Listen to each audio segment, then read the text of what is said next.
Buenas tardes a todos y bienvenidos a esta nueva sesión del Campus de Trading Verano 2018. Veo que hoy somos de momento bastantes, pero falta alguno más. Dadme 1 minuto y medio o 2 minutos y damos tiempo a que se apunte alguien más, por favor. ¿Me podéis escuchar? ¿Se me oye bien? Es una cosa que necesito preguntar siempre. ¿Y también la pantalla se ve? Genial, muy bien. Pues empezamos en 1 minuto y medio o dos. Gracias.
Bien, pues vamos a comenzar de nuevo y me presento, como ya me conocéis todos, soy Ramón y esta tarde vamos a tener el placer de disfrutar de una operativa diferente, de conocer unos mercados diferentes a los que habitualmente estamos acostumbrados. Eh, Gonsol, yo no oigo nada. Espera, pues voy a intentar bajar el volumen y quizás se me oiga incluso mejor. ¿Se me va yendo mejor ahora? A ver, hablo un poco para ver si se me oye mejor. ¿Me llegáis a oír? Perfecto. Ok, muy bien. Perfecto. Bueno, pues vamos a comenzar entonces. El único es Gonsol, pero creo que porque no tiene audio, me parece a mí. Voy a decírselo aquí.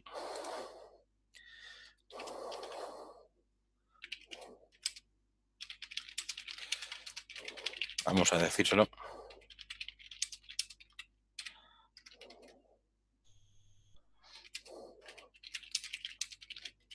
Todos los demás me escuchan. Vamos a ver qué me dice. Sí, Amando tiene la cámara prendida.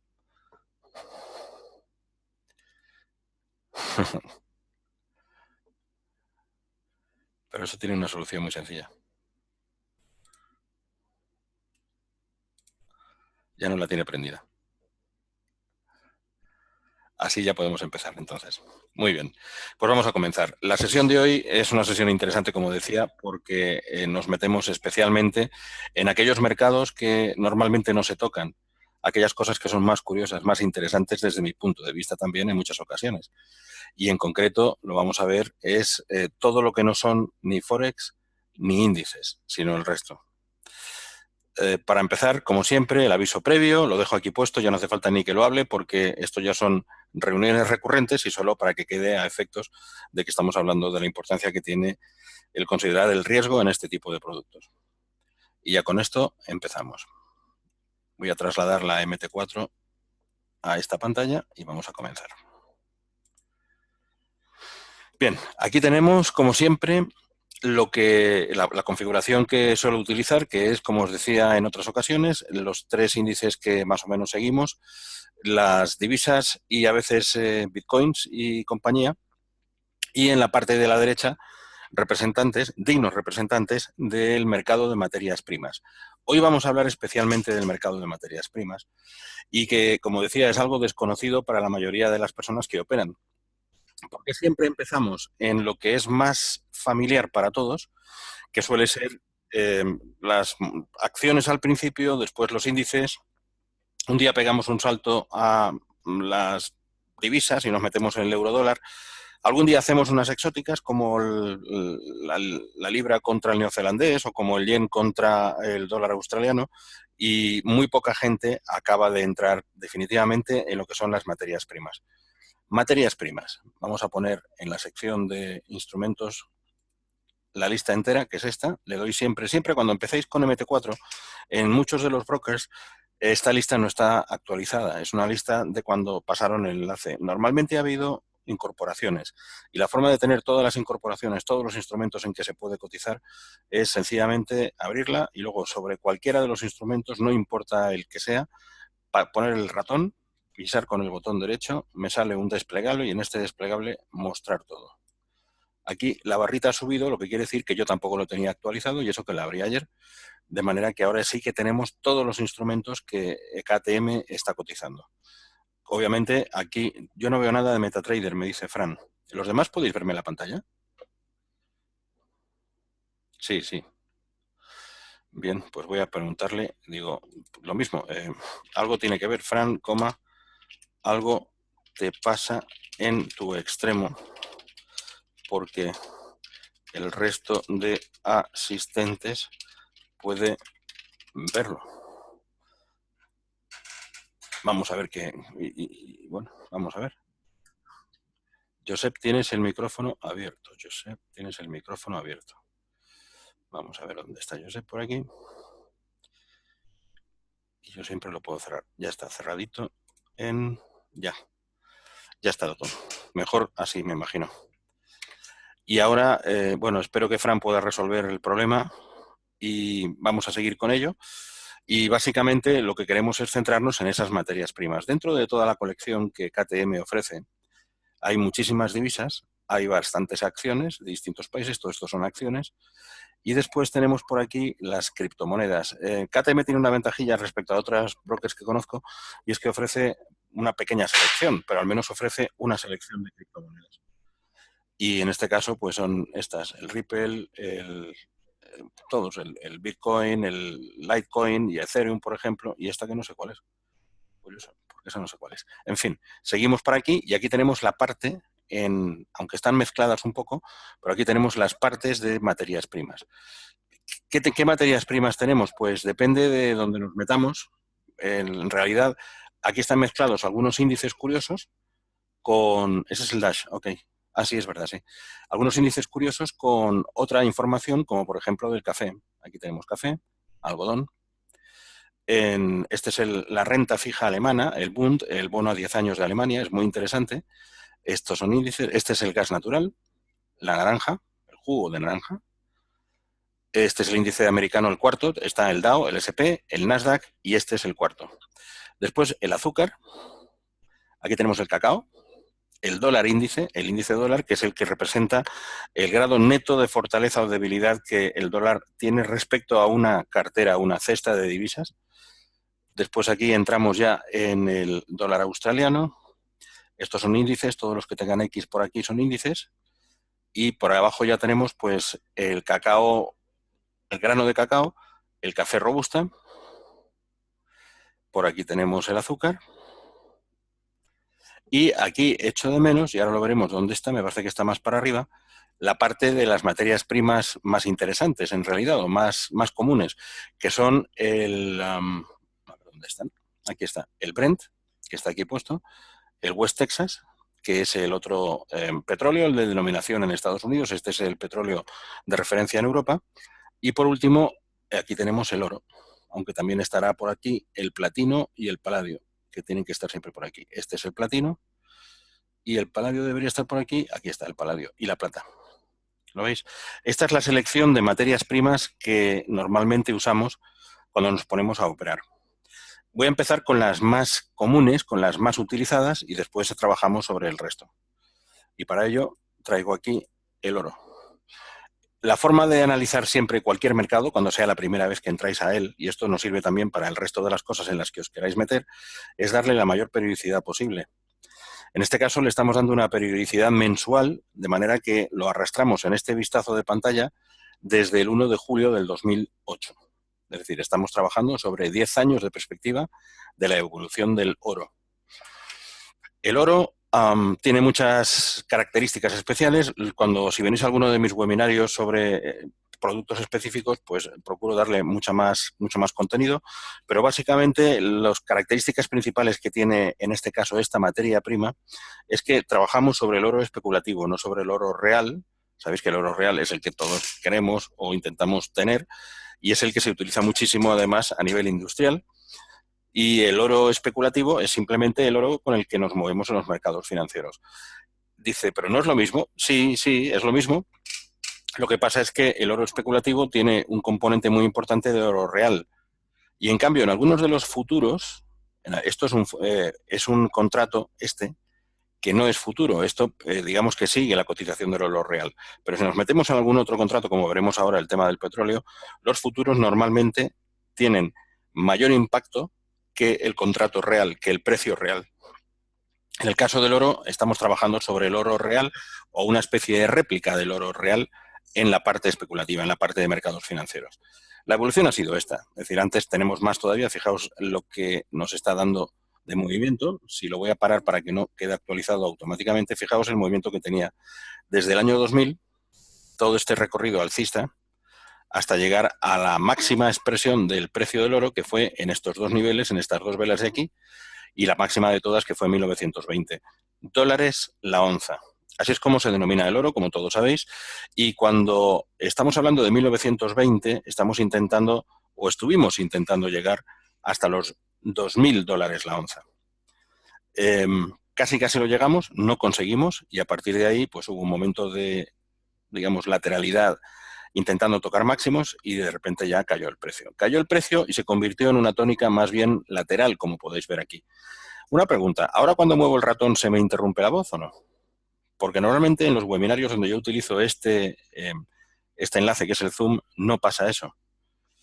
No, ¿verdad? Claro. Bueno, pues eso es lo que quería saber bien hoy. Porque muchas veces en este tipo de planteamientos de explicaciones hay que mover el ratón para enterarse de cómo van las cosas. Sencillamente, cuando yo aquí le coloco una figura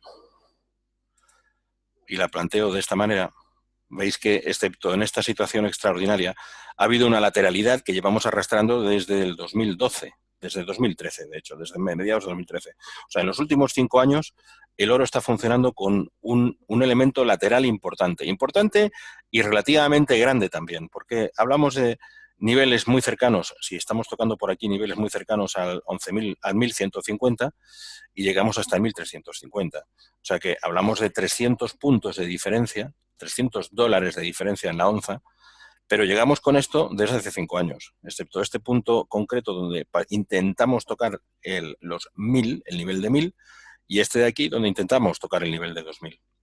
Lo demás ha sido todo más bien lateral. Y la ventaja que tiene la lateralidad es que normalmente vamos a seguir viéndola. Y además parece que haya una mano extraña encima que nos plantea que tengamos que seguir de esta manera. Fijaos que también os quiero comentar una cosa. He intentado buscar un artículo que leí ayer, lo que pasa es que al final te lees tantos artículos que se te pierden, no los organizo bien porque enseguida llama un cliente o hay que hacer algo y es difícil ser sistemático en todo. Pero ese artículo hablaba de un elemento de manipulación del oro por parte de algunos grandes fondos de inversión que se especializan en este tipo de operativa. Pero sí he encontrado, buscando ese, que no lo he podido encontrar al final por falta de tiempo, sí he encontrado otro que es muy interesante y que es este, que os lo paso aquí, porque cuando empezamos a hablar de un instrumento hay que saber todo lo relativo a ese instrumento para poder empezar a saber qué es en qué nos movemos. Fijaos, este artículo es, lo voy a poner aquí que se vea, documentos recientemente desclasificados de la CIA muestran preocupación sobre la manipulación del oro. Y es que cuando la CIA se toma algo también se lo tiene que tomar en serio. Me imagino que será un elemento muy serio. No me ha dado tiempo a ver el vídeo, pero sí he pasado por encima del artículo para enterarme de qué pasaba. Y son documentos que hablan de los años 70. Y en los años 70, el Fondo Monetario Internacional parece, a tenor de este artículo, que estaba manteniendo los precios del oro alrededor de los $35 la onza. Y lo hacía de varias formas, pero una de las formas más usuales era como entonces, y lo dice un poco más abajo aquí. Bueno, esta era las reservas de oro entonces, en el año 1969 y 1970, para que vierais lo que había. Por supuesto, Estados Unidos tenía las mayores reservas, más de la mitad del oro, vamos, más de la mitad, tenía la mayor reserva de oro del mundo y el segundo tenía menos de la mitad que Estados Unidos, para que vierais un poquito. Pero aparte de todo esto, la mayor productora de oro del mundo, entonces, era Sudáfrica. Y por aquí abajo habla en que lo que hacía el Fondo Monetario Internacional, a ver si me lo he pasado para arriba, para abajo, el Fondo Monetario Internacional le compraba a Sudáfrica el oro a un precio acordado de $35 la onza. Y de esa manera siempre conseguía que el oro estuviera fijo a ese nivel de precios. Aquí está. Using South Africa to stabilize the price of gold. Esto es que establecía que Sudáfrica, pues eso es lo que os decía, le vendía su producción a $35. Entonces hacía una protección de precio contra lo que hubiera en el libre mercado. ¿Ok? No aparecemos, qué raro. También yo creía que íbamos a aparecer, pero por lo visto Holanda tenía más reservas de oro en el año 70 que nosotros. Es interesante. En fin. Bueno, pues la cosa es esta. Se habla mucho de manipulaciones, no, y en el último artículo, que ha sido además de una cuestión reciente, posiblemente era muy interesante, pero ya te lo digo, no he podido encontrarlo. En cualquier caso, si lo encuentro, os lo volcaré a través del Telegram, del canal, para que lo podáis tener e interpretarlo también. Básicamente, lo que vi que estaba diciendo es que estos grandes fondos de inversión que se especializan en hacer trading en oro procuran manipular el oro. ¿Y cómo lo hacen? Pues se ponen cortos cuando ven que sube demasiado en relación con las posiciones cortas que tienen más abajo. Entonces le meten una andanada más de cortos y procuran que baje. O cuando se pone muy largo, muy arriba, perdón, muy abajo, entonces se ponen a comprar a saco, simplemente para manipularlo, para venderlo unos cuantos centavos de dólar más arriba. Los demás nos ponemos calientes, los que buscamos operar en la parte esta de, sencillamente de inversor profesional, de inversor no profesional, de inversor particular, y cuando intentamos salirnos, ya los demás han salido porque son los profesionales y nos hemos quedado colgados viendo a ver cómo iba la cosa. Pero bueno, no pasa nada. Como el banco, exactamente, Josep, como el Banco Nacional de Suiza con el franco el día antes del catacrack, exactamente, así fue. Bueno, pues aparte de esa situación, lo que sí estamos viendo es que hay una lateralidad en estos últimos 5 años en lo que se refiere al movimiento que tiene el oro. Voy a quitarle el triangulito para que no nos moleste más. Ya está visto. Vamos a quitarle también esto de aquí abajo.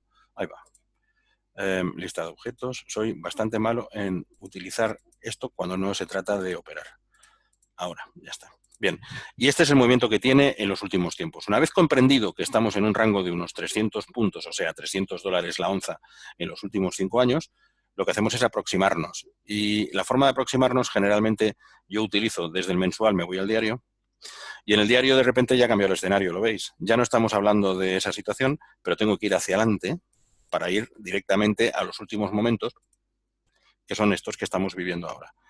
Aquí en el diario ya nos centramos en este año, el año 2018. Y lo que ha pasado en el 2018, sin dejar de estar en esa zona, en ese rango de 300 puntos, es que nos hemos venido desde la parte de arriba hasta la parte media, digamos, no media baja, porque recordad que el bajo estaba en 1150, pero estamos reculando pues 120 puntos desde el máximo en este escenario que estamos viviendo de este año. ¿Por qué se recula? Ahora lo vamos a ver por las influencias que tiene. Pero una de las cuestiones que estamos viendo también, desde la perspectiva de análisis chartista, sabéis que aquí en el trading financiero, las herramientas externas que utilizamos se clasifican en 3. Una es el análisis chartista, otra es el análisis técnico y la tercera es el análisis fundamental. La diferencia, bueno, el análisis fundamental merece ese capítulo aparte, que es la consideración del conocimiento de los datos que aparecen fuera del mercado y que tienen influencia en él, datos de resultados de empresas, datos de publicación de tipos de interés de la Reserva Federal, decisiones sobre tipos de interés y otros datos que son pues macroeconómicos de los países en los que nos estamos metiendo a través de sus índices o de sus acciones o de sus monedas. Ese es el análisis fundamental. Y la diferencia entre análisis chartista y análisis técnico es que el análisis chartista observa los charts, que son los gráficos, y trabaja sobre análisis del gráfico en puro. Es decir, no le coloca herramientas adicionales al gráfico, simplemente considera, observa los comportamientos de los precios a través del gráfico y genera una especie de estadística que nos ayuda a entender qué podría pasar en el futuro. Ese es el análisis chartista. En realidad, cuando un broker, cuando un trader profesional trabaja en mercados, desde muchos años de experiencia, se basa bastante más en el análisis chartista y el análisis fundamental. ¿Es lo que se llama la acción del precio? Sí, de alguna forma lo es. Y lo que pasa es que se le ha puesto el nombre de acción del precio, pero en realidad es el análisis del movimiento, es el movimiento del precio, pero visto de forma chartista, que es mucho más visual, es mucho más cosmético, lo podemos ver mejor. Cuando eres muy profesional, ni te fijas en el gráfico, directamente sobre precio, ya sabes qué está haciendo el mercado, porque no sabemos el precio de memoria. Es decir, si yo soy un operador de oro habitual, sé exactamente, mirando solamente el precio, si estoy alcista, bajista, si ha tenido algún tipo de soporte o resistencia, me lo sé de memoria. Y en consecuencia, no utilizo el gráfico en general. Pero cuando estamos empezando a ser experimentados en un determinado producto o mercado, buscamos apoyarnos en esas herramientas externas que nos dan un soporte a lo que queremos decidir, a nuestras tomas de decisiones. Y en este caso el soporte es análisis chartista. El chartismo es el que nos permite dibujar, es dibujar para entender mejor la evolución del precio a través de las velas. Entonces, si se dibuja, se pueden dibujar cosas como esta, por ejemplo. Yo puedo dibujar aquí una rayita que me da un nivel y puedo dibujar otra rayita arriba que me da otro nivel. Entonces, aunque las dibujo fatal y nunca consigo que hagan lo que yo quiero que haga, pero me está dando una idea de que esto parece ser un canal descendiente, en el que el profesional trabaja con la nariz. Totalmente de acuerdo, Josep. Es lo que se maneja siempre. Los que tenemos nariz grande no significa que tengamos más nariz a nivel de olfato que los que la tienen más pequeña, significa sencillamente tema cosmético, pero en realidad los profesionales se bajan mucho al feeling de mercado, porque ya están hartos de ver todos los días comportamientos de mercado y generan unos movimientos que ya pues, se controlan mejor, la verdad. Bien, esto que vemos aquí es un canal descendente. Este canal descendente nos da a entender que mientras no pase de los extremos, pues lo lleva haciendo desde el mes de abril, podríamos estar en una tendencia clara. Como siempre decimos que los mercados se manejan por tendencias y que the trend is your friend, la tendencia es tu amiga, pues entonces tenemos que considerar que podríamos operar dentro de este canal, de alguna forma. Ya lo vimos en sesiones anteriores, cuando estamos trabajando en chartismo en canales, lo normal es, primero, asumir que no va a durar toda la vida. En algún momento se rompe y cambia la estructura. Nos fijaremos en otra figura chartista después. Segundo, la base del canal, digamos que la parte inferior del canal se convierte en base, la parte superior se convierte en techo y lo que hacemos es apoyarnos en la base para comprar y tocar o acercarnos al techo para vender. Y estamos constantemente haciendo un zigzag en el movimiento de nuestras posiciones. Aquí nos pusimos cortos, pero aquí nos pusimos largos, pero esto es irrelevante porque ahí es donde empezamos a montar el gráfico. No os olvidéis que cuando estamos analizando un gráfico tenemos que partir de una pauta anterior. Aquí yo no puse un canal porque no había un canal. De hecho, el canal hubiera sido alcista en todo caso. Cuando ya podemos generar un canal que viene desde atrás, a lo mejor ya estamos aquí o estamos aquí. O estamos aquí. Y entonces sí que tengo un canal, porque tengo que tener una pauta que me permita manejar el canal. O sea, que no os olvidéis que estaríamos hablando desde este momento, quizá, a la hora de lanzar el tubo del canal hacia abajo. Pero dice, oh, pues esto es clarísimo, hubiéramos ganado porque nos hubiéramos puesto largo ya, pero aquí nadie sabía que se iba a poner largo. Y aquí nadie se iba a poner corto, de hecho. O aquí, ¿quién se iba a poner corto aquí arriba? Cuando el mercado está en sentido alcista. Entonces tenemos que verlo con muchísima más precaución. Una vez que estamos por este nivel y vemos que estamos conformando un canal, ahí sí que nos podemos permitir ponernos largos aquí, ponernos cortos aquí, entrar largo aquí, y ahora vamos a ver si esto lo agota o podemos seguir entrándole hacia arriba, manteniendo la posición abierta que tenemos, porque ahora mismo estamos en neutro después de habernos puesto largos. Y este es el movimiento que está haciendo ahora, que es a lo que me refiero. Estamos asistiendo a un movimiento bajista en general del oro, que tiene unas fases laterales, como estas que vemos aquí, una fase de contradicción, porque parece que rebota para ir hacia la otra sección del canal. Fijaos que cuanto más baja, los altos son más bajos. En todo movimiento bajista, los máximos son cada vez menores y los mínimos son cada vez más mínimos. Entonces, mientras siga en esa pauta, estamos bien. Pero aquí ya empieza a cascar un poco el tema, aunque aquí ha cogido un punto importante de aceleración hacia abajo. Bueno, pues aquí lo ha roto. Entonces, con mucha precaución estaríamos esperando. El movimiento en el oro natural en este momento, en estos días, tiene que ser más hacia abajo que hacia arriba. Estos son días, ¿eh? Acordaos que estas velas son diarias. Y si seguimos en esta pauta, lo que nos vamos a encontrar más adelante es o bien que acaba perforando por abajo y baja con relativa fuerza, se sale de la pared del canal por la parte de abajo, o sencillamente que se queda lateral y se quedará lateral permanentemente hasta que podamos salir por aquí, o se queda lateral y luego pega un impulso alcista y rompe la parte superior del tubo y en consecuencia nos quedamos ya con la figura rota. Pero hoy por hoy el movimiento del oro en velas diarias sigue siendo bajista. Esta es la tendencia, digamos, directa del oro. La de atrás era la tendencia fundamental, que es el canal lateral que veíamos en las velas mensuales. Y ahora lo que tendremos que hacer es ver qué pasa con las velas cuando empezamos a trabajar más en intradiario. Porque el oro es un bicho muy interesante para operar en intradía también. O sea, si yo estuviera operando a largo plazo, para las velas diarias me pondría bajista si me da la opción. Perdón, me pondría bajista si me da la opción, pero estaremos largos, lo veis antes que lo he dicho. Es decir, si me vuelvo otra vez a la periodicidad diaria, ahora mismo estoy largo. Pues no es una contradicción, si el oro es fundamentalmente bajista, ¿por qué te pones largo? Porque el canal chartista me indica que puede ser un buen momento de ponerme largo. También os digo otra cosa, cuando hay un canal, hay una técnica habitual entre los traders que es la de sentar el punto medio del canal como punto de salida de las posiciones. Es decir, no tengo que llegar al extremo contrario, sino que me salgo a estos niveles.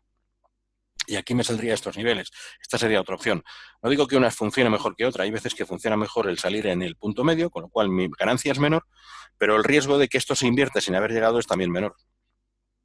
Entonces, muchas veces compensa hacer esto de una manera precautoria por encima de llegar hasta el extremo siguiente. Aquí es donde me pongo largo, me pongo corto. Aquí estoy largo, aquí me pongo corto. Pero estoy largo y aquí deshago la posición. Y estoy limpio hasta que entro aquí corto. Que deshago aquí quizá porque me apetezca estar en el punto medio y aquí toda esta parte estoy fuera de mercado hasta aquí me pongo largo. Siempre es en este tema. Si aquí se fuera hasta la parte inferior del canal, deshago el largo que tengo porque como el movimiento de fondo es bajista, no voy a estar contra mercado después de haber hecho un intento de agotarlo y volver otra vez hacia abajo, porque puede ser que rompa por debajo del canal entonces. Así que me quedaría fuera. Pero cuando volvemos ya a los niveles de intradía, como estos de aquí, estos son velas de 5 minutos, aquí es donde podemos hacerle un poquito más de juego al asunto. ¿Por qué? Porque el oro tiene movimientos habituales como los que estáis viendo. Es decir, que a pesar de que haya una tendencia rota, por ejemplo, esta se rompe, esta es alcista aquí, esta es alcista, esta es bajista, esta es alcista, esta es bajista, y así estamos todo el día, y hay momentos en donde esas tendencias parecen invertirse, suele tener esta resilience, esta resistencia a llegar hasta lo máximo que pueda, a bajar hasta lo máximo que pueda, a volver a subir. Aquí se disparó, veis, mucho más que el nivel anterior que tenía. Estas cimas o estos valles suelen indicar puntos de soporte y resistencia. Soporte abajo, resistencia arriba. Sin embargo, no siempre ocurre así. Si ocurriera así sería maravilloso, porque ganaríamos todos dinero a las puertas. Pero como no ocurre así, pues tenemos que andar siempre con mucha precaución. En el caso del oro, los movimientos suelen ser bastante intensos. A pesar de que haya esto, correcciones puntuales, hay un rebotito, pero suele ser un movimiento continuado. Y si hace una, dos, o sea, rompe aquí tendencia, una, dos, y ya se va para abajo, esto se va para abajo. Es decir, es muy difícil que vaya a otra cosa. Una, dos, tres, y ya sigue subiendo hasta arriba, hasta el máximo. Y aquí ya estamos en un periodo donde podemos cambiar la pauta o puede seguir subiendo. Esta es más difícil, pero aquí lo hizo antes, por ejemplo. Aquí tuvo su corrección para luego volver a trincar hacia arriba y a partir de aquí superar el máximo anterior. Esto es lo bueno que tiene el oro. Y dices, ¿y cómo opero yo en estas circunstancias? Porque la volatilidad es grande, sí, lo es. Y además el oro está muy influenciado por otra serie de factores externos. Tiene mucha importancia para él el precio del dólar también. Porque si el dólar está fuerte, como el oro cotiza en dólares, 1.247 dólares la onza, si el dólar está fuerte, el oro tiende a corregir su precio. ¿Por qué? Porque los países y las personas y las instituciones que tienen otras monedas les cuesta más caro comprar oro si el dólar está fuerte, porque tienen que convertir su moneda en dólares y luego comprar el oro. Por lo tanto, el oro tiende a corregir automáticamente su precio si el dólar está muy fuerte. El gráfico del eurodólar es un gráfico que no mide exactamente la fortaleza del dólar, pero nos da una idea de lo que hace, porque puede también medir la fortaleza del euro, en cuyo caso, pues, no refleja exactamente que esté totalmente volcado al dólar. Pero si este gráfico sube, esto significa que el dólar se debilita contra el euro, ya sea porque el euro se refuerza o porque el dólar se debilite o por las dos cosas a la vez. Cuando este gráfico empieza a tener impulso alcista, el gráfico del dólar, del oro empieza a tener impulso alcista. ¿Dónde está el oro? Aquí. Impulso alcista. Y cuando antes hemos visto que previo al impulso alcista el gráfico del eurodólar tenía un impulso bajista, el gráfico del oro suele tener un impulso bajista. Porque corrige, cuanto más fuerte es el dólar, más se corrige el precio del oro para compasarse. De manera que en este momento, intradía, donde estamos comprobando una posición de dólar que en este momento se debilita contra el euro, porque ha vuelto a subir el eurodólar, pues estamos manejándonos en esta situación. El oro recupera algo del precio. ¿Cuánto recupera? Pues aquí es poco, porque en intradía estamos hablando de 1.242 a 1.247. Son $5 la onza. Pero tampoco hay que olvidar aquí que cuando cotizamos el dólar, el oro, estamos cotizando sobre el primer decimal, 1.247,4. En realidad es como si estuviéramos invirtiendo $12.473. Y entrarle desde un nivel de 12.425, por ejemplo, hasta 12.470 o 80, son 50 o 60 puntos de diferencia. Y esto nos lo da en una tarde, con una alegría. Entonces, es muy interesante poder operar en el oro también intradía. Cuando lo hacemos, solemos utilizar el de 5 minutos. El de 15 minutos también funciona mejor, pero es mucho más volátil, porque lo veis, como el oro tiene muchas oscilaciones, el de 15 minutos a veces es difícil para poder entrar en el lado adecuado. Entonces, bueno, aquí viene con una tendencia bajista muy fuerte, me pongo corto, pues toma, para arriba. Aquí viene para arriba, va a llegar hasta el extremo superior, pues me pongo largo, pumba, para abajo. ¿Veis? Es más complicado operar el oro en este momento, en 15 minutos, que hacerlo sobre los 5 minutos. 5 minutos es un poquito más preciso a la hora de ponerse. ¿Ok? ¿Lo veis así? Bueno, pues entonces os diría, no solamente es el dólar el que influye en el oro en su precio, también influyen otras cosas, las que comenté antes. Influye el que el mercado industrial tenga una gran demanda de oro, por ejemplo, porque la electrónica o la mecánica de automóvil, la electrónica de automóvil que también requiere oro, o la óptica, o algunas otras industrias de repente tengan una fuerte demanda de productos y en consecuencia tengan que producir mucho más y por lo tanto el componente oro tiene que ser adquirido. Se genera una demanda mayor de oro y esa demanda tira de la producción de oro. ¿Qué pasa con el oro? Pues que es muy interesante también porque la producción es fija relativamente. Es decir, hay muchos terrenos en el mundo con oro, especialmente debajo del mar, que no pueden ser extraíbles en este momento porque es pues, una dificultad técnica importante, pero hay muchos otros terrenos, muchos se han agotado, como las minas nuestras en Rodalquilar, por ejemplo, o en el norte, y porque se extraen desde la época de los romanos, y muchos otros están con una producción constante, especialmente en sitios como en Australia, Sudáfrica, en Canadá, en varios otros sitios, y no pueden aumentar la producción de golpe. En consecuencia, a un tirón de demanda, una subida de precio automática, porque la oferta sigue siendo más o menos constante. Hay mucho oro que se recicla, obviamente, pero es mayor la cantidad que se demanda tirando de la producción que el reciclaje, que se pierde mucho además.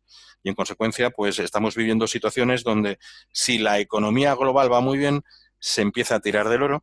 Si la economía global no va tan bien, pues el oro se relaja un poco. En su perspectiva, digamos, industrial, en su perspectiva de precio real. Como decía, luego estamos en lo especulativo. Y en el especulativo hay otra influencia del oro, otra característica fundamental, y es que es un valor refugio. O lo ha sido. ¿Qué significa? Que cuando hay un momento de debacle, de desplome, de corrección importante en las bolsas, hay muchas personas que procuran tener una parte de su inversión, pequeña, mediana, como quieran, en oro. Porque el oro tiene ese sentimiento de algo fijo, algo perenne, algo sólido, que incluso lo puedo guardar en mi casa. No sé si sabéis esta cuestión, en países del este de Asia, en China, en la India, hay muchas personas que guardan sus ahorros en oro, en casa, porque no se fían de sus bancos.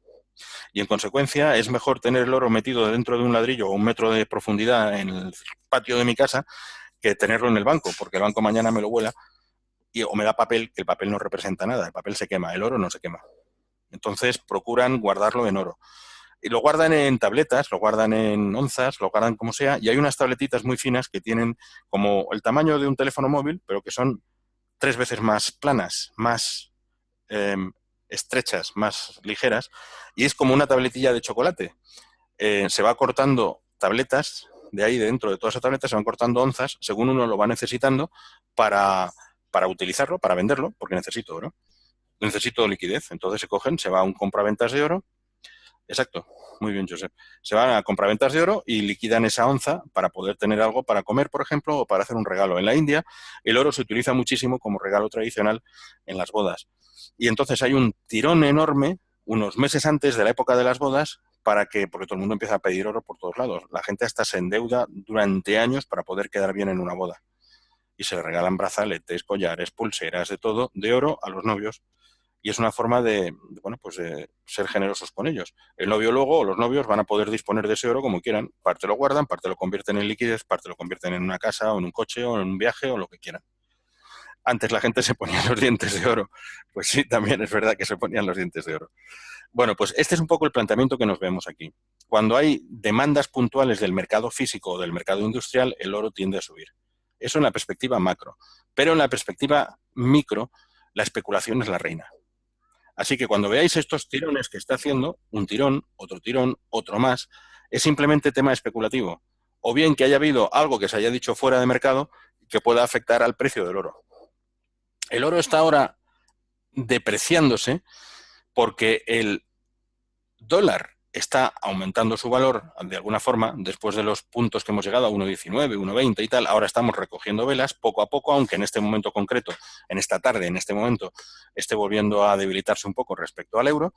Y además porque si la incertidumbre industrial mundial está afincada gracias a nuestro amigo Donald J. Trump, que dice que va a darle la vuelta a todas las relaciones comerciales en el mundo, pues hay una falta de seguridad y esa falta de seguridad hace que algunas empresas pues, se retraigan un poco en lo que pueden plantearse en el futuro. Y en consecuencia hay una menor demanda industrial o una perspectiva de menor demanda industrial que se refleja en el tema especulativo rápidamente. Conclusión. Vale la pena invertir en el oro. Es un activo muy interesante para tomar nota y poder hacer algo con él. Esa inversión en el oro nos puede dar bastante alegría porque suele tener estas tendencias para arriba y para abajo. La mejor hora para invertir en él es durante el día nuestro, porque los yacimientos en el oro están todos localizados. Sí, aunque se va encontrando algo, están todos localizados, excepto los que hay en el fondo del mar, que son todavía improductivos porque no tiene sentido ponerse a extraer a tanta profundidad. Bueno, pues lo que decía, vale la pena operar en el oro en nuestro día a diario, es decir, desde las 8 de la mañana hasta las 6 de la tarde más o menos, es cuanto más actividad tiene en nuestra jornada normal y luego vuelve a haber algo de actividad en la parte nocturna, en la parte del nacimiento de los mercados asiáticos, donde también se comercia bastante el oro especulativo. No es bueno operarlo desde las 5 de la mañana hasta las 8 más o menos, no es bueno operarlo desde las 6:30, 6 de la tarde hasta las 10 de la noche, 10:30, donde ya empiezan a emerger los mercados asiáticos, pero el resto del día suele ser bastante interesante. Es muy raro que esté lateral. Así que si queréis algún tipo de aliciente, casi merece la pena meterse alguna vez en el oro. Y el meterse en el oro implica también pues, empezar a conocer otras perspectivas, ¿no? Otras cosas que se mueven, otros instrumentos de mercado que pueden ser interesantes. Es interesante, de verdad. Bien, sigamos. Esto es lo primero que os decía y es sobre el oro. En la plata es también interesante. La plata tiene otro juego diferente. La plata es esta. Y veis que se parece muchísimo al oro en su movimiento. Es mucho más barata. Como es mucho más barata, a lo mejor a algunos puede interesar porque fijaos que cuesta $15, $16 la onza, contra todo lo que costaba el oro. Entonces, pues nos puede compensar operar más en la plata que en el oro porque estamos trabajando con más lotes, podemos hacer más juego con ello, o con microlotes y podemos trabajar sin apenas un impacto interesante en nuestros márgenes. Pero fijaos que es lo mismo, ¿veis? Tiene un recorrido súper interesante y ese recorrido suele replicar bastante lo que hace el oro en general, ¿lo veis? Pum, pum, pum, pum. No es que sean correlativos, ¿eh? No hay mucha correlación entre ellos, pero en momentos un poco así más estables, en lo que se parte, en la parte especulativa del mercado, suelen tener estos tirones.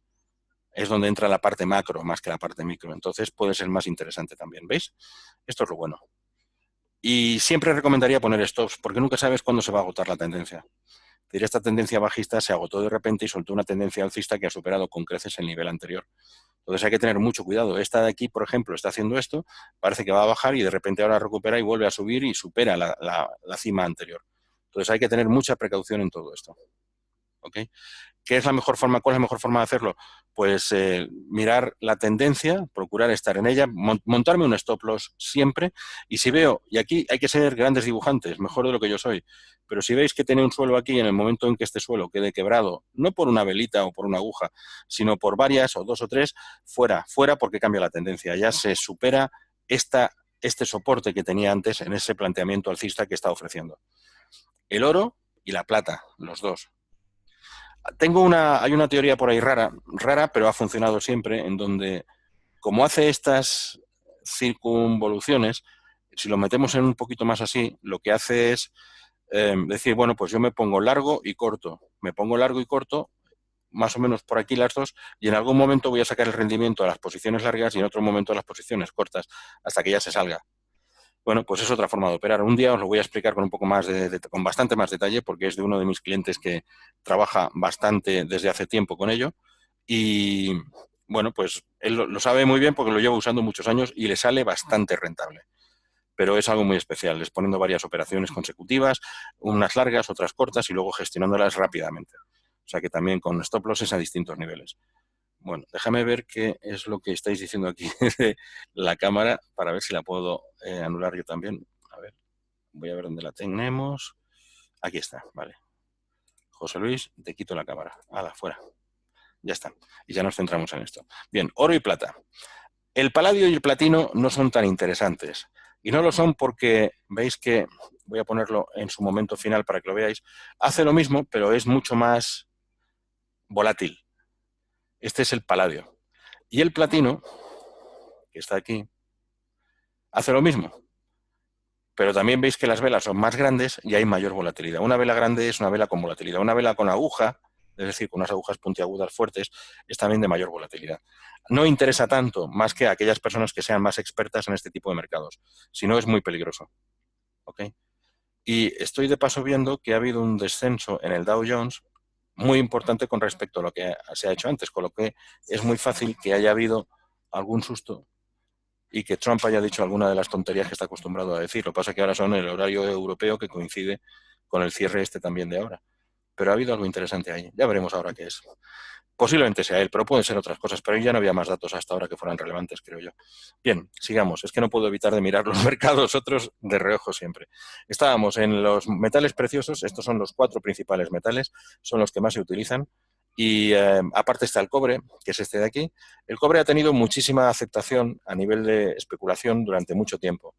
Fijaos que si nos metemos en la periodicidad máxima, viene de unos niveles de 3,85 hasta unos niveles de 1,2 o casi 2, de 1,98 casi 2. Es decir, que hay mucho juego por medio para poder utilizarlo. Veis que las velas también en cada mes, las velas son enormemente altas, algunas más cortitas, pero incluyendo la aguja, las velas son altas, hay mucha volatilidad en cada uno de ellos. Entonces, a veces puede funcionar muy bien, porque las tendencias se mantienen. Si fijáis que estos son meses, toma la fuerza hasta que al final se agota y luego ya durante meses cambia, pero fijaos que esta aguja lo mandó más arriba de donde estaba antes. O sea que hay que tener bastante cuidado. Yo no recomendaría operar ni en el platino, ni en el paladio, ni en el cobre. Me fijaría más en el oro y en la plata, a nivel de metales preciosos. Después, hay otro sector. Bueno, ¿tenéis alguna pregunta sobre ellos? Hago un webinario cada 15 días más o menos sobre cómo operar en el oro. Le voy a incluir la plata también. Si os interesa, en experienciatrading.com lo tenéis ahí, es gratis, a partir de lo que veáis aquí. Y después, y además ahí intentaré recuperar lo de la manipulación del mercado reciente, a ver si lo puedo conseguir. Y después, en la parte que tenemos por aquí de los petróleos, estamos aquí, el Brent y el West Texas. Saco aquí el West Texas y lo tenemos ya en periodos mensuales. El operar en el petróleo, perdona, voy a ver un poquito de agua.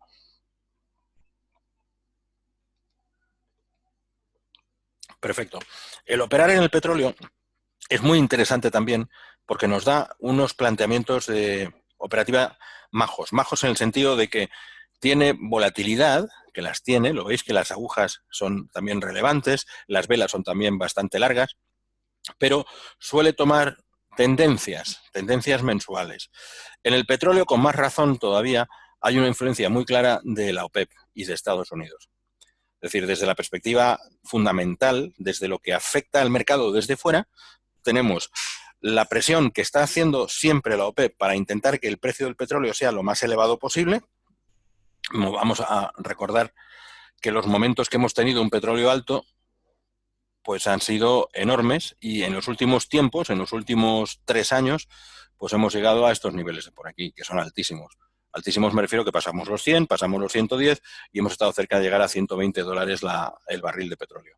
Y los momentos bajistas también los hemos vivido en estas últimas temporadas y hemos bajado a un petróleo de $27,69 el barril. Esto es muy interesante y ahora veréis por qué. En la parte de la OPEP se busca que el precio del petróleo sea lo más alto posible, porque los países viven de lo que el petróleo les genera, son casi monocultivo, aunque están intentando dejar de serlo. Y por lo tanto presionan a la fuerza hacia arriba. ¿Cómo lo hacen? Bueno, pues es muy fácil. Ellos no tienen la demanda es autodemanda y lo sacan de su propia producción. Lo que hacen es que cierran los grifos de los pozos y procuran cerrar la oferta, bajar la oferta, para potenciar el precio. Si hay una demanda constante o una demanda creciente y yo produzco igual o menos, consigo que el precio suba. El problema es que no todos los países productores de petróleo son miembros de la OPEP. Aún más, los 2 países más importantes productores de petróleo no son miembros de la OPEP, que son Estados Unidos y Rusia. Y el tercero, que todo el mundo dice, bueno, Arabia Saudita es el país más importante en producción. No, mentira, es el tercero. Estados Unidos y Rusia son primero y segundo. Y de hecho Rusia podría estar superando a Estados Unidos a finales de este año en barriles por día, si no fuera porque con la subida de precios se hace mucho más rentable el otro factor por el que Estados Unidos está influyendo en el mercado, y es la producción de petróleo del esquisto, que es ese que se extrae de las piedras, echándole un chorro de agua a presión, de manera que destruye la piedra y saca el petróleo que está dentro de ella. Este sistema novedoso en el sentido de que es de las últimas décadas de producción de extracción de petróleo, pues es rentable, ha ido bajando, la rentabilidad ha ido subiendo, ha ido bajando su coste en función de cómo se hiciera de la maquinaria que es más eficiente y que estuviera ya financiada, pero básicamente en torno a los $35-40 el barril es eficiente. Es decir, es rentable extraer petróleo del esquisto. Fijaos en dónde estamos ahora, con lo que se están abriendo un montón de nuevas instalaciones para extraer el petróleo de la piedra. Perdón. Esta extracción hace que se inunde el mercado de un nuevo petróleo, es decir, que se aumente la oferta para una demanda que suele ser estable o ligeramente creciente y, en consecuencia, el precio tiende a bajar. Cuando sube el precio, suele haber correcciones, porque en cuanto sube mucho, siempre aparece nuevo petróleo en el mercado que tiende a bajar. También la OPEP puede ponerse de acuerdo y cerrar su producción. Y la suma de la producción de los países de la OPEP es importante, con lo cual afecta. Y además, recientemente, Rusia se ha puesto a ligar con la OPEP, porque a Rusia también le interesa tener un petróleo caro para financiar ese enorme problema que tiene con las sanciones que la Unión Europea y Estados Unidos han impuesto sobre ellos por lo de Ucrania y lo de Crimea en concreto. Y en consecuencia se ha aliado con la OPEP. Rusia tiene la costumbre de aliarse con todo aquel que pueda incordiar a Estados Unidos y a Europa. Y entonces, en este caso, pues lo hace muy bien con la OPEP porque consiguen una alianza interesante que presiona el petróleo hacia arriba. Pero también hay otro problema, y es que esa presión del petróleo hacia arriba a veces es natural. Si Estados Unidos impone sanciones a Irán, como lo está haciendo, y hace que esas sanciones se apliquen también a los países que comercien con Irán, la gente deja de comprarle petróleo a Irán, que es uno de los grandes productores después de Arabia Saudita, o a casi al nivel de Arabia Saudita. Y en consecuencia vuelve a tirar para arriba el precio, se sensibiliza el precio hacia arriba. Si además Venezuela se está cargando su propia producción de petróleo con PDVSA, que está, en destrucción prácticamente, autodestrucción prácticamente absoluta por el tema de bajo mantenimiento que hacen, pues al final se cierra también ese grifo, se cierra el grifo iraní, y la OPEP dice que no quiere producir más, pues entonces tenemos un disparo de petróleo, pero ese disparo queda mediatizado por los americanos. Hoy por hoy, los americanos también tienen otra forma de controlar el precio, y es que hasta hace unos años tenían prohibido exportar el petróleo, el que ellos producían. Ahora ya lo pueden exportar. Y coincide con que tienen de los mayores inventarios de toda la historia. Es Es decir, se traduce directamente como un inventario razonable el que permite a un país subsistir sin fuentes externas durante 6 meses. Esos 6 meses, en el caso de Estados Unidos, llega a varios años, que podría estar subsistiendo únicamente tirando de las reservas, no de las reservas, de los inventarios, y además seguir produciendo. Es autosuficiente en petróleo, de hecho, Estados Unidos, por primera vez en la historia desde hace 1 año y medio o 2 años. Y en consecuencia eso le da una autonomía total y una capacidad de influencia en el precio del petróleo también muy importante.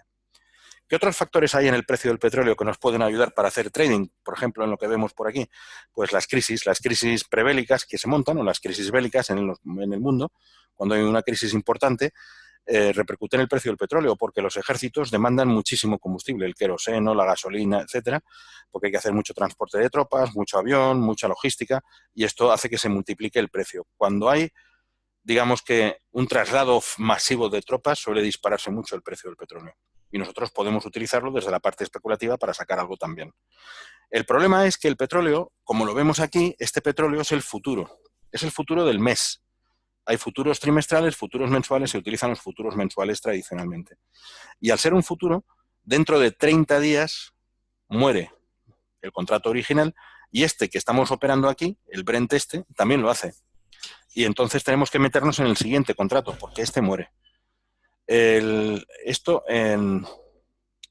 Ahora que lo estoy viendo, quizá está basado en el futuro, pero quizá en el caso de KTM este sea el contrato prolongado.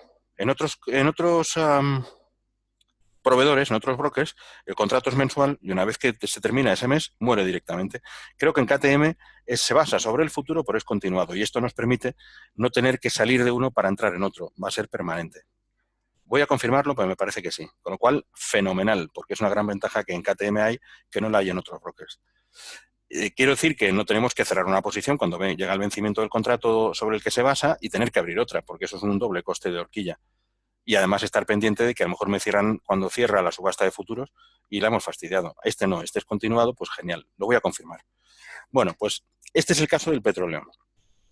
El petróleo tiene un precio, como veis aquí, 68,76, 68,81, 80, 81. Son 5 puntos. Claro que es mucho más que el DAX o que es mucho más que el Dow, pero es que los tirones que pega también son mucho más importantes. Entonces, aunque tenga un coste mayor de horquilla, es muy interesante entrar en el petróleo, porque a la larga nos está dando muchísimo más juego. Veis que los tirones son como más claros en general. Hay de todo, ¿eh? Hay también momentos de incertidumbre, hay laterales que no podemos hacer nada con él, pero en general tiene juego. Es un instrumento donde te puedes permitir una cierta alegría mayor que en algunos de los otros. Sí, Josep, eso es lo que quería decir, pero lo voy a confirmar, lo del vencimiento. Eso puede ser muy interesante. Bien, y este es el petróleo West Texas. Este es el de referencia en Estados Unidos. Es el que se mueve más por la tarde. Este es el horario en donde podemos trabajarlo.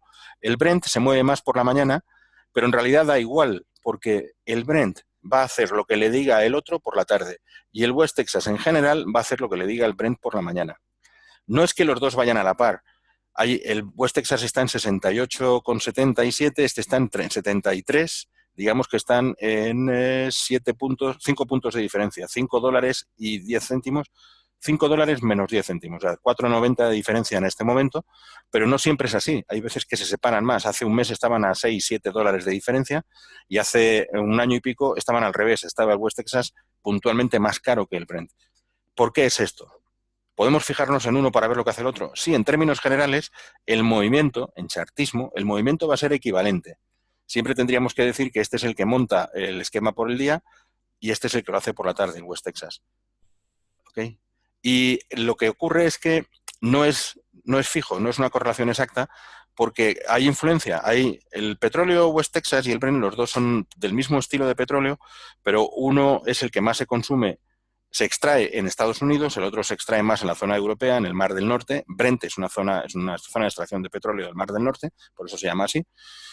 Y además hay mayor demanda de uno o de otro en función.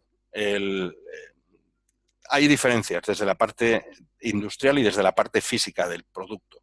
Se refina más uno que otro, por eso el precio suele ser más caro en uno que en otro, pero al final lo que hay es mayor demanda o menor demanda. Por lo tanto, podríamos ver que esos fuelles que hacen los precios son derivados puntuales de una mayor o menor demanda de un producto respecto al otro. Pero el conjunto de los dos maneja un escenario bastante parecido. Y en consecuencia, fijándonos en uno, podemos operar también en el otro. ¿Ok? Petróleo. Y después, aparte del petróleo, aquí entramos en lo que yo le llamo la drogadura de las materias primas. Y la drogadura son esas materias blandas que hay mucha gente, tengo bastantes clientes que operan muchas de ellas, que pueden ser interesantes en algún momento concreto. Por ejemplo, aquí tenemos el café. Y el café, como casi todas las materias blandas, está muy sensibilizado por la producción, por un lado, que son producciones estacionales, no depende cada año, o sea, no se produce cada año más o se produce cada año menos, depende de la estacionalidad, depende del momento que hay, de la meteorología, de las tensiones políticas o económicas de los países productores, depende de la situación económica de los países compradores, o sea que hay un montón de influencias desde la perspectiva fundamental en el café. Pero fijaos que si nos fijáramos en la perspectiva chartista, puramente chartista, es curioso, es casi como mágico. O sea, funciona bastante bien. En el caso del café, figuras, rectángulo, y mirad esto. ¿Veis aquí el nivel? Suelo pintar rectángulos porque me gusta más que una línea, porque en realidad los soportes o resistencias son como colchones. Ceden un poco y eso hacen que sean mucho más fiables. Y en este caso concreto lo que estamos observando es que cada vez que toca los niveles de 110, alrededor de 105, 110, 100 a 110, 115, rebota y rebota, y ya está, y rebota. Pum, pum, pum, pum, incluso la aguja esta. Sí, a veces puede pasar hacia abajo, como aquí. No es esto porque es una anomalía de aquí del último precio, pero estamos aquí siempre. Es decir, ¿qué puede pasar? Pues que ahora rebote. Es lo único que puede pasar, básicamente, que se ponga un poco lateral y luego rebote. Y entonces, esto es lo que utilizan los operadores para sacarle algo de rendimiento, que no es lo único que puede pasar. Realmente puede penetrar, perforar y tirar para abajo. Hombre, es una de las posibilidades que hay en el mercado siempre. Pero lo normal, lo habitual, lo que hemos visto desde la perspectiva chartista antes, es que siempre tenga ese punto de fuelle de apoyarse y rebotar. En consecuencia, bueno, pues se puede operar de esa manera también. ¿Por qué no? Podemos tener una postura alcista. Claro que estamos hablando de mensual. Estos son velas mensuales, o sea que nos podemos esperar bastante hasta poder tener un rendimiento. Pero ese rendimiento, como estamos hablando de esto, pues puede llegar en algún momento más adelante, en 2, 3, 4, 5, 6 meses. Esa es la idea. Desde esta perspectiva a largo plazo. Si nos centramos en una perspectiva un poquito más rápida, y ahora voy a eliminar el rectángulo, porque ahora ya el rectángulo ocupa todo el escenario, y así no se puede ver nada. Vamos a ver, rectángulo, eliminamos, y ya elimino todo lo demás y fuera. Bien, en una perspectiva un poco más rápida, de 15 minutos, fijaos lo que estamos haciendo. Estamos en los 2 últimos días, en los 3 últimos días, en martes, miércoles y hoy jueves. Y aunque ha habido aquí un lateral porque se ha agotado el movimiento anterior, pero fijaros, movimiento alcista, velón del 33, movimiento lateral, intenta rebotar, sucesión de velas interesantes bajistas, movimiento lateral, intenta rebotar, vuelta a hacer velas bajistas. Y esto es lo que muchos aprovechan también en el corto plazo, el poder sacarle un rendimiento inmediato a movimientos así. Es interesante, ¿eh? Es bastante interesante. Solamente este tipo de instrumento. Los demás no merecen más la pena. Bueno, el natural gas casi no lo he movido, no os puedo decir mucho más de él porque si dijera me lo tendría que inventar y sería una pena. El algodón lo he visto operar durante tiempo porque tenía un amigo que estaba en mi mesa de trading, el de al lado estaba operando constantemente en algodón. Él operaba por la tarde es cuando más movimiento hay, como veis aquí, porque es cuando abre la bolsa de Karachi, que es la bolsa mayor importante de algodón del mundo. Y en consecuencia, en función de lo que se haga, es como tira. Y este tipo trabajaba como 2 horas al día prácticamente, en lo que es la apertura y después un poquito más y nada más. Y no se preocupaba de nada más. Con lo que le sacaba un buen rendimiento generalmente. Pero yo le decía, y lo que pasa es que estoy viendo que ahora mismo no sería la hora de la bolsa de la India, porque la India estaría o durmiendo, esperando a acercarse, o ya está acostada porque ya ha pasado su jornada. No sé, tendríamos que... No, no ha pasado su jornada, están todavía acostados. Porque vienen por detrás. No, están por delante, o sea que no sé por qué hace esto ahora. Él lo utilizaba mucho por la tarde con la bolsa de Karachi abierta.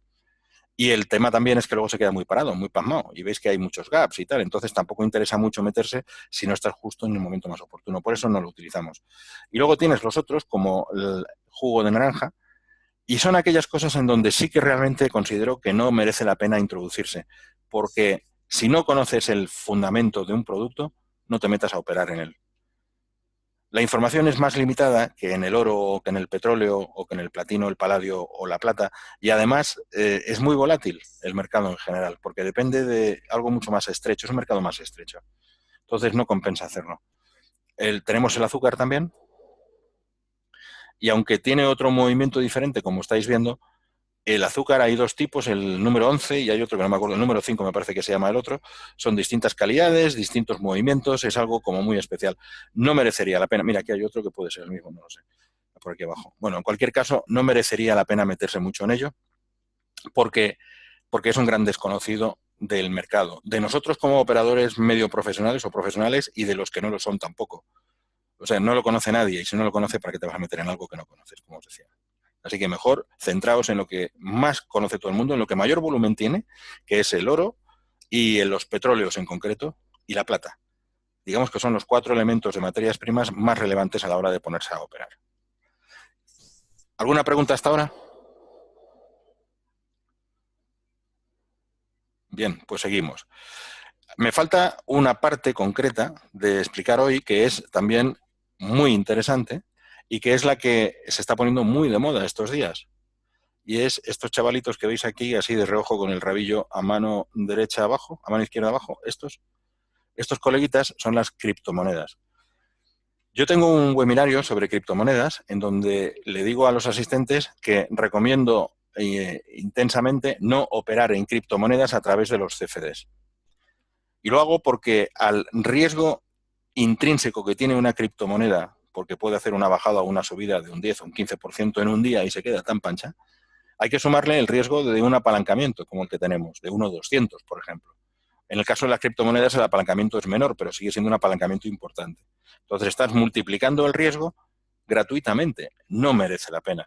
El que quiera hacerse millonario en un día comprando un Bitcoin, pues que tenga mucha suerte el día que entre.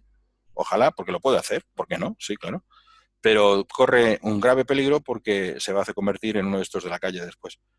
En cuanto crea que va a ganar muy fácil, va a perder mucho más fácil y se va a la porra. No merece la pena.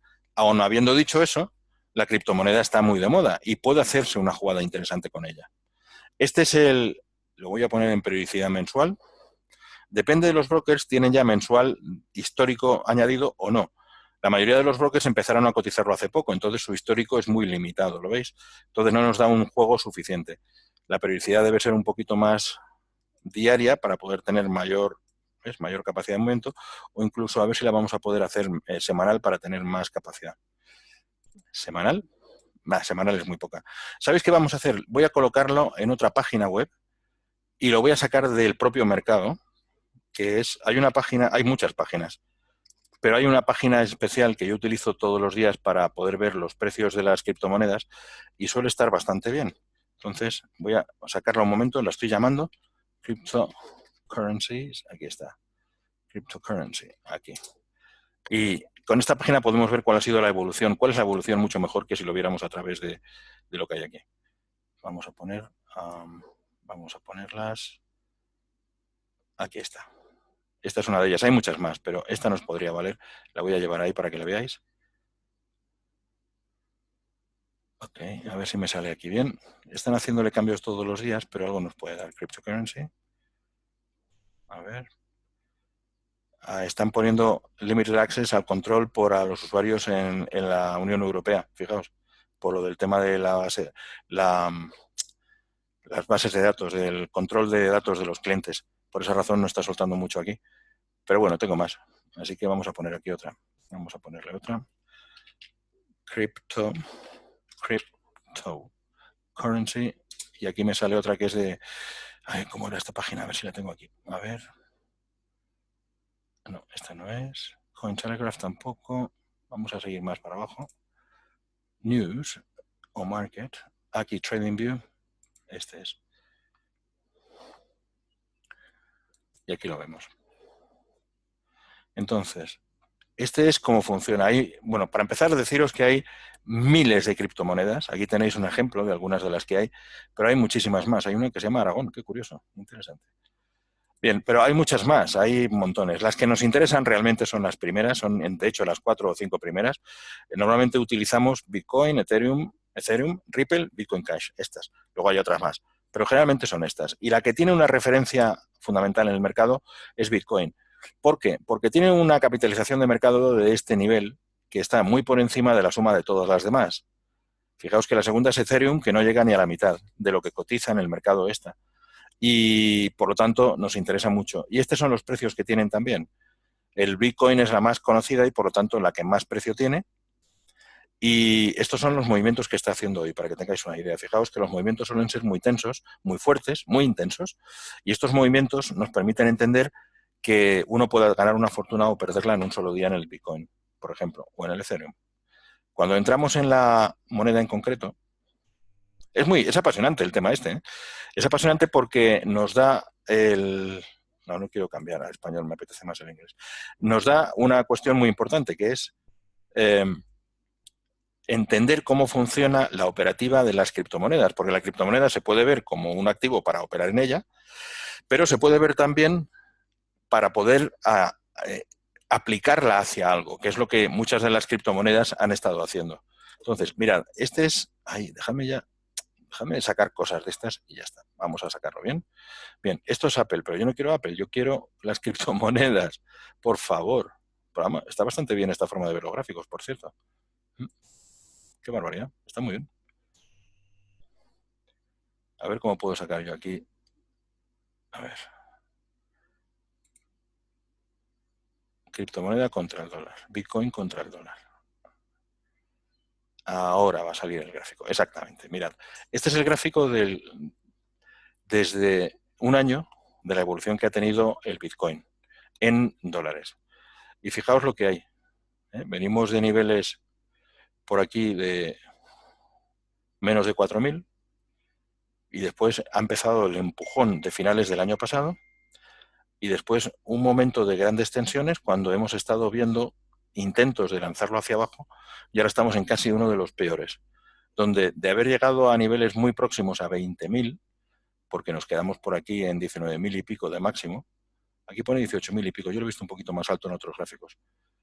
19.891, exacto.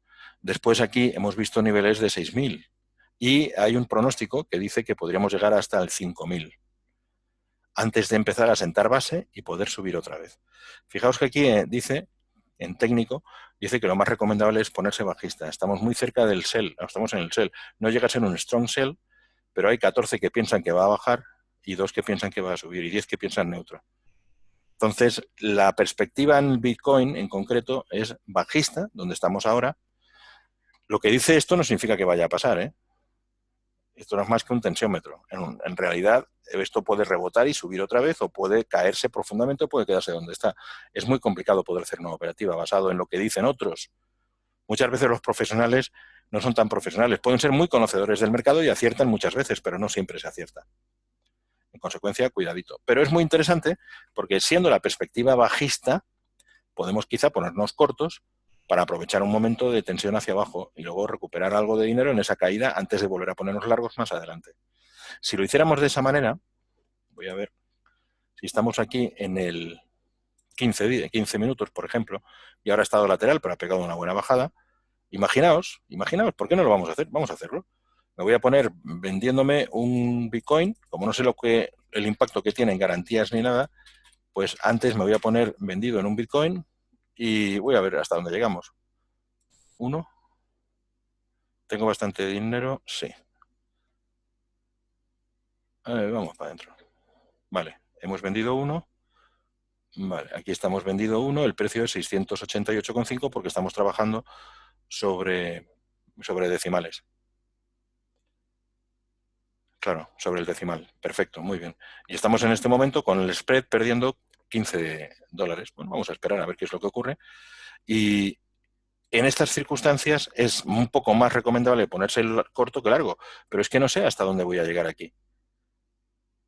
No veo hasta dónde llego, porque si esto está en una sección lateral, lo más seguro es que pueda rebotar también, no solo bajar. Pero bueno, el conjunto, no estoy haciéndolo para una operativa rápida, sino para una operativa de varios días.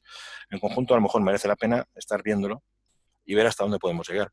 Teniendo en cuenta que, claro, es que en esta tesitura, 688 y 672, pues si subimos, podemos estar sacando simplemente lo que es el spread para llegar a estos niveles de aquí arriba.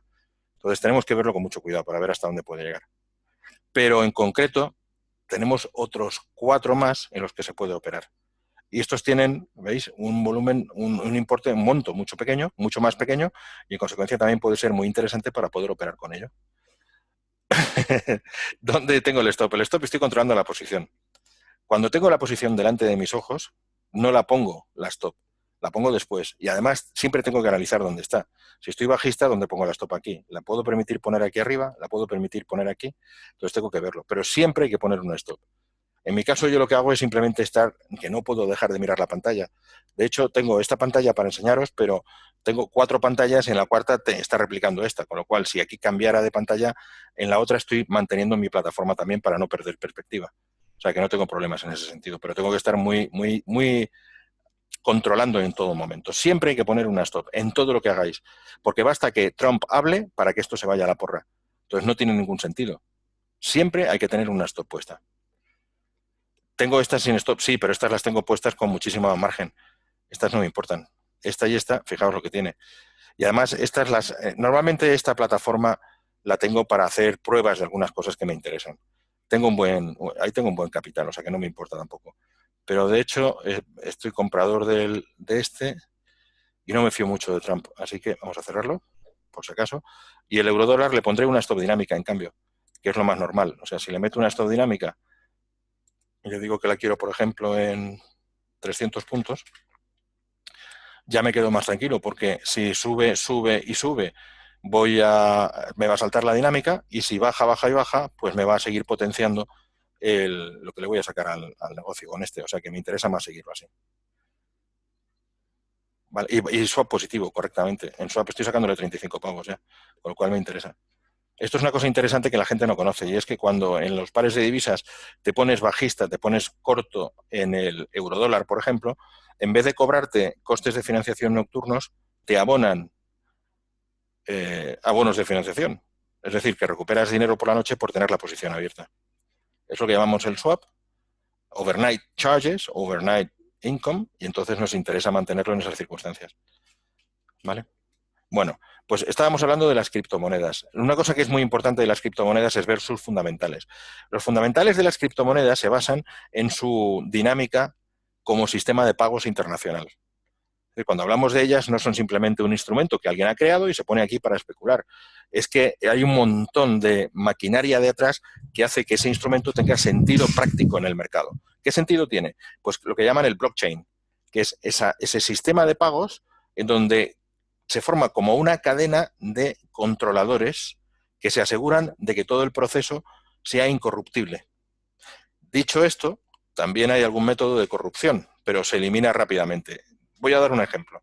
Lo doy siempre en mis webinarios sobre criptomonedas, pero es un ejemplo que es muy visual. Si tú quieres, en la época nuestra, de cuando éramos pequeños, jóvenes, menos mayores, íbamos a mandarle una carta a alguien, cuando existían las cartas físicas, tenías que tener el papel, el bolígrafo, un sobre y un sello. Y luego que el sobre pegara. Y ya está. Eso es todo lo que necesitábamos, y que el bolígrafo no se gastara la tinta. Bueno, pues con esos 4 elementos mandábamos una carta a otro sujeto. Pero lo que teníamos que hacer es primero escribir la carta, luego meterla en el sobre, luego ponerle el sello y poner la dirección en el sobre, por delante la del a quien se la enviamos, por detrás la del remitente, o sea, yo. En Estados Unidos se ponen las dos por delante, que es mucho más lógico. Pero bueno, aquí se ponen de otra manera. Y después, cuando la vas a enviar, si quieres hacer una carta certificada, que la certificación lo que hace es asegurarte de que se está recibiendo por la persona a la que se la envías, lo llevas a correos.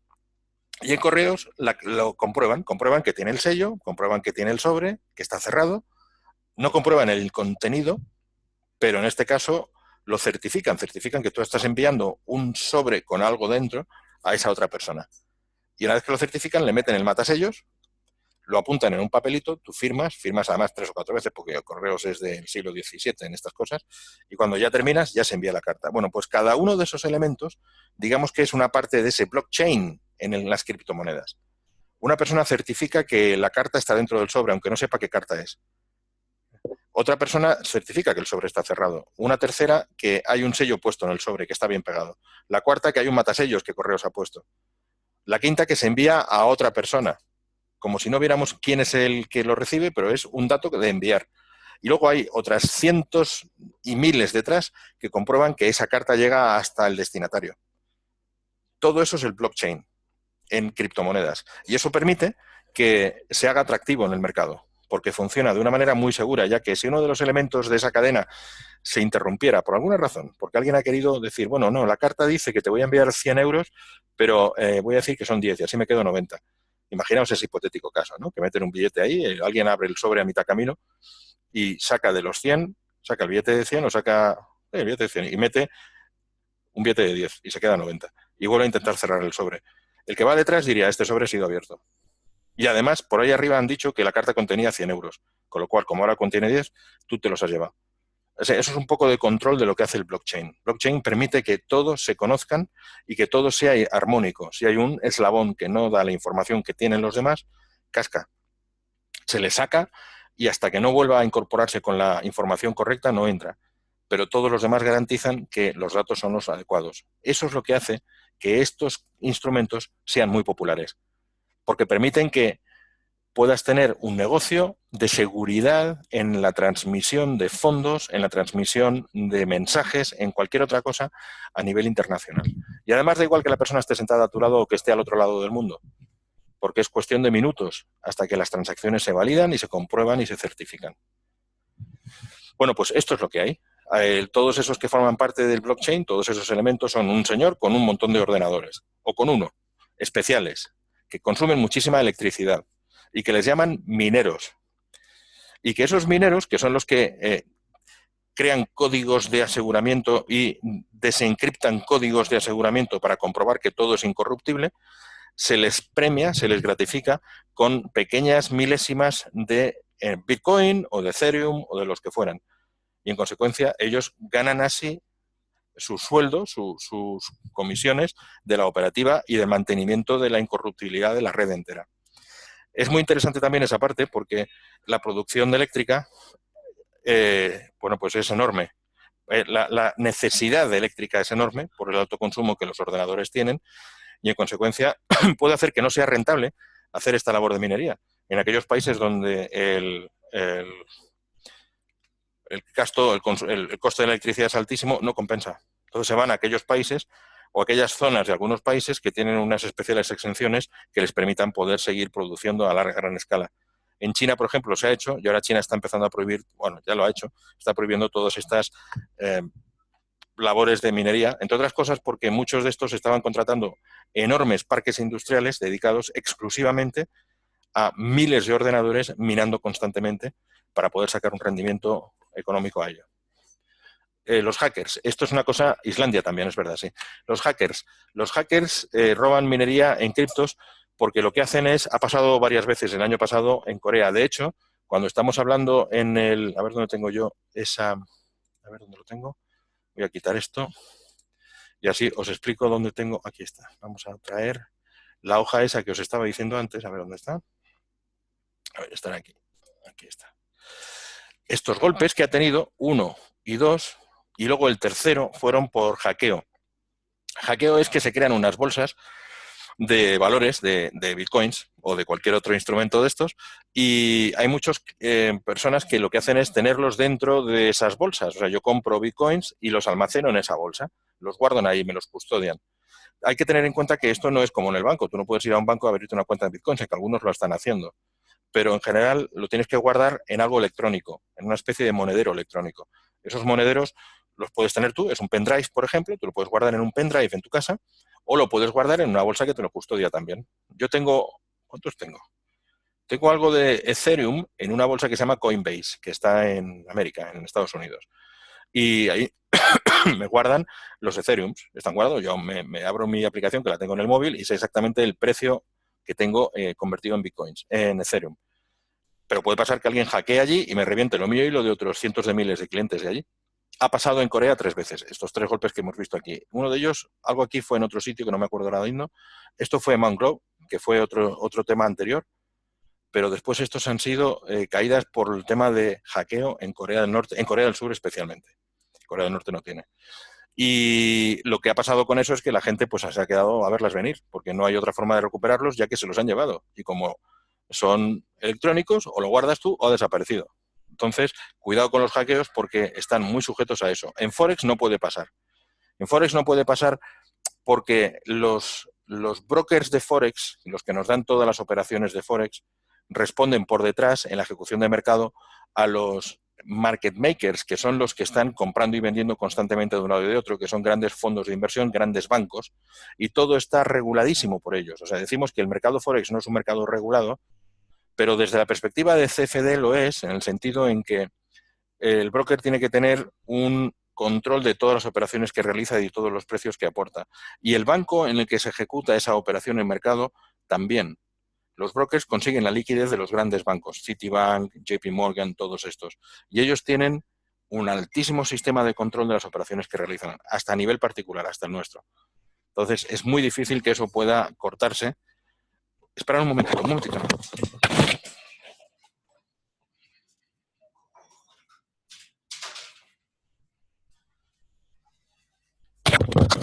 Mejor así ahora. Es que había un poco de ruido ahí fuera y he querido cerrar la puerta para que no haya tanto ruido.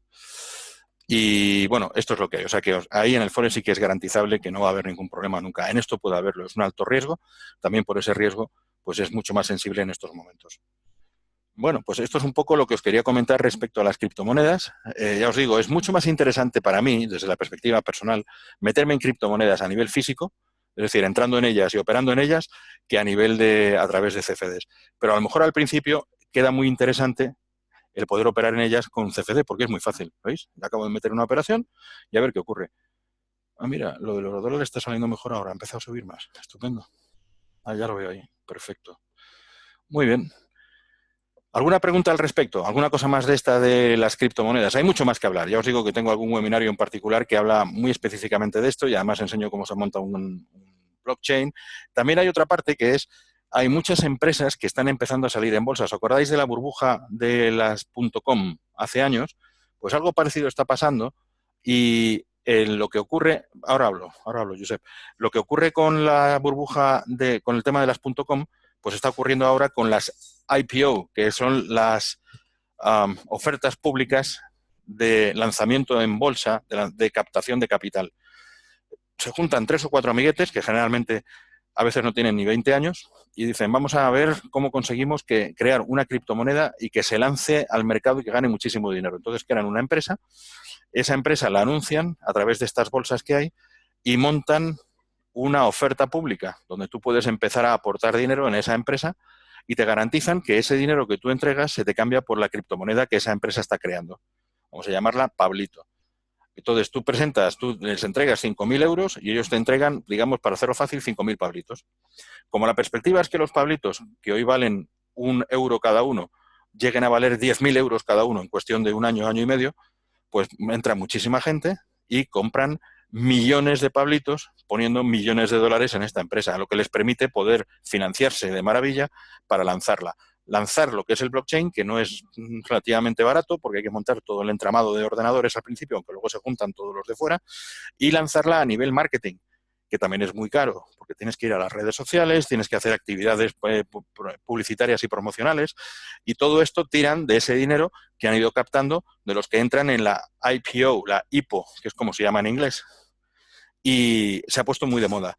Por ejemplo, ayer había una noticia de que en la India han autorizado la creación, en Filipinas, han autorizado la creación de otras 2 bolsas dedicadas a las ofertas públicas sobre las 3 que ya tenían. Ahora hay un total de 5 que están reguladas, pero que en el fondo, ¿quién está detrás de eso que lanzan al mercado? No hay nada. Es decir, son un grupo de personas que quieren lanzar una idea y que quieren financiarse para poder lanzar esa idea. Pero en estas solturas estamos en este momento. Es tan etéreo todo, tan ligero, que cualquier persona te dice, mira, yo necesito que a ti no, lo hacen a miles y millones de posibles inversores y dicen, yo solo necesito que me pongas 10, 15, 20, 100 euros. Pero esos 100 se te pueden convertir en 10.000 en un año. Dices, pues, ¿cómo no lo voy a hacer por 100? Si los pierdo, los pierdo. Claro, lo hace muchísima gente y estos caballeros ganan millones de dólares y desaparecen 2 días después los malos, o los buenos crean una criptomoneda y consiguen que realmente valga 10.000 euros en un año. Espero que lo consigan. Pero esta es otra perspectiva que tienen las criptomonedas también. No las criptomonedas, sino las criptobolsas, donde una empresa se lanza en bolsa con este objetivo. Bien, mientras veo si necesitáis alguna otra explicación. Me pide por aquí, Josep, si explico el gap que pasa en pares o en índices. Los gaps, sí, pero eso es muy sencillo. Los gaps son, vamos a poner uno por aquí, es algo que hay que verlo, por ejemplo, en el DAX. Este gap del DAX es el derivado de que el mercado se cierra una hora por la noche en los proveedores de CFDs y se abre al día siguiente a otro precio. ¿Por qué se abre a otro precio? Si se cerró a un precio, ¿por qué se abre a otro distinto? Tendría que abrirse a ese precio. No, porque el mercado en general, el genérico, sigue funcionando durante toda la noche. Entonces los futuros funcionan y hacen presión para que las bolsas cuando abran ya abran a otro nivel. Imaginaos que el DAX cerró a este nivel ayer en los brokers y cerró a las 5:30 en la bolsa. Pasa que aquí lo continuamos porque lo correlacionamos con otros mercados de futuros y los americanos. Pero que cerramos a este nivel de aquí. El cierre en 12.421. Y por la noche, y para volver otra vez, por desgracia, a nuestro amigo Trompetas, se le ocurre decir una de esas, digamos, genialidades que tiene, donde dice, bueno, pues a partir de ahora voy a poner aranceles del 100% a todos los productos que entren en Estados Unidos a efectos de 48 horas. ¿Qué pasaría? Pues que esto se iría. Al día siguiente, ¿quién va a comprar el DAX a este nivel? Nadie. ¿Por qué? Porque todos pensamos esto se va a ir al carajo, pero hacia abajo, pero 200, 300 puntos mínimo. Luego la apertura de hoy estaría 300 puntos por debajo. Ese gap lo monta la estructura de la dinámica del mercado por fuera. Ahora voy al intradía. Y esa estructura que se monta por fuera es la que me impide que donde el precio cerró no tenga por qué abrirse. Hay un gap. Lo que pasa es que la teoría de los gaps, que es otra teoría que se monta en el mercado, dice que los mercados usualmente, no siempre, van a cubrir el gap que han dejado. Es decir, que hoy, cuando el DAX abrió aquí arriba, fue a buscar cerrar el gap. ¿Lo veis? Luego hizo esta tontería para abajo y luego ya disparó. Esto es porque estábamos viendo lo que pasaba también con lo de Europa y Trump y todo esto, lo de la OTAN y tal. Pero vamos, hizo esto, volvió a cubrir el gap. Normalmente se cubre ese gap si es de noche a día, ¿vale?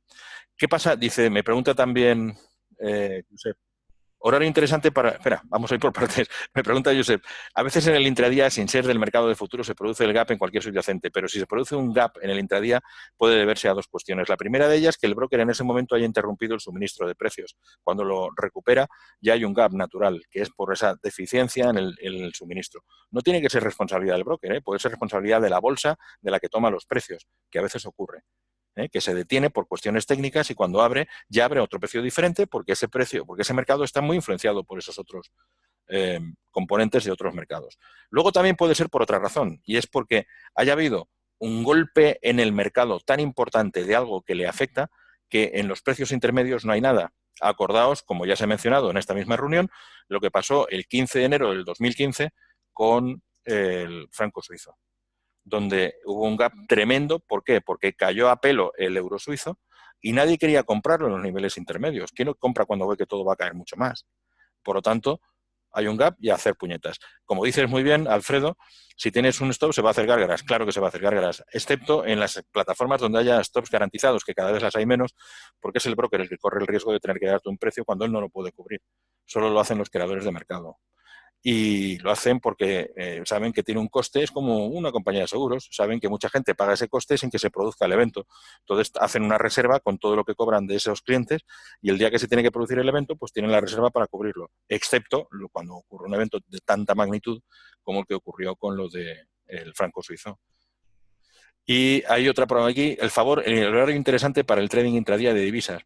Esto depende, pero cuando estamos trabajando en divisas, en las principales, que son el eurodólar, por ejemplo, o la libra dólar, o la libra yen, lo que usamos es el horario europeo, porque los mayores operadores de divisas del mundo están en Europa, y especialmente en Inglaterra, pero también en Frankfurt, por ejemplo, o en París. Entonces, nuestro horario de divisas, el ideal para hacer intradía, es desde las 8 de la mañana hasta las 7 de la tarde, de lunes a viernes.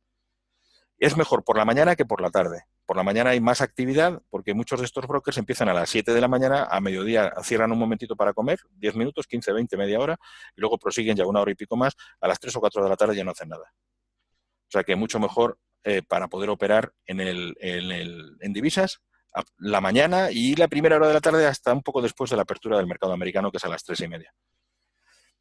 Luego también por la noche hay algunas. Las divisas exóticas, las de Nueva Zelanda, Australia, etcétera, el yen se mueve muy bien también por la noche porque son mercados muy afines a ellas. De hecho, son sus mercados. Entonces, a veces también interesa meterse en ellos en esos momentos. ¿Vale? ¿Algo más queréis saber hoy? Sí, es Alfredo, a eso de las 12 de la noche se puede trabajar muy bien. ¿El oro te parece de las 8 de la mañana a las 7 de la tarde? Sí, más por la mañana que por la tarde también. El oro es más matutino que vespertino hasta que empiezan a amanecer los chinos.